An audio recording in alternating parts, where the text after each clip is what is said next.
ସାଙ୍ଗମାନେ ଜୟ ଜଗନ୍ନାଥ। ଆଜି ଆପଣଙ୍କୁ ଗୋଟା 200 HP ମଟର ଆଉ RPM ହେଉଛି 1440। ଆଉ ଆର ବେରିଂ ଦୁଇଟା କି ଚେଞ୍ଜ ହେଇଯାଇଛି। ଆଉ ଇଏ ହେଉଛି ମଟର ଆଉ ଆର ରୋଟର କେନ୍ ମାଧ୍ୟମରେ ପୁରେଇଲୁ। କେନ୍ ହେଉଛି ସେଠି ଆପଣ ଦେଖନ୍ତୁ ଉପରେ ହେଉଛି କେନ୍ ଆଉ ବେରିଂ ବାଡ଼ିଆ ହେଇଯାଇଛି। ଏପଟେ ବଲ୍ ବେରିଂ ଏପଟେ ଦେଖନ୍ତୁ ଆପଣ କୋନ୍ ବେରିଂ। ଇଏ ହେଉଛି ଆର ପଛ କଭର ଆଉ ଏଇଟା ହେଉଛି ସାମ୍ନା କଭର। ଇଏ ତାର ପୁଲି ହେଇଗଲା। ଇଏ ତାର ବ୍ୟାକ୍ କଭର ହେଇକି ପଛରେ ଲାଗିଛି। ଆଉ ସେଇ ମଟର ଏଇ କଞ୍ଚା ମାଲକୁ ଆପଣ ଜାଣିଛନ୍ତି ଏଇ ଯେଉଁ କେନ୍ ବିୟର କେନ୍ ଡବା ଆଉ ଥମ୍ସଅପ୍ ଡବା ଏଇଆକୁ ଗୁଣ୍ଡ କରୁଛି। ଇଏ ଦେଖନ୍ତୁ ଇଏ ହେଉଛି ପାଉଡ଼ର ମାଲ ତିଆରି ହେଉଛି ଏଇମିଟା ପାଉଡ଼ର ହେଉଛି କଞ୍ଚା ମାଲ।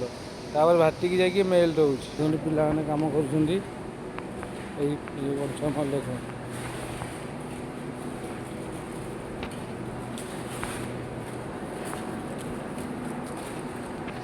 ଇଏ ଦେଖନ୍ତୁ କଞ୍ଚାମାଲ ତଳେ ପଡ଼ିଛି।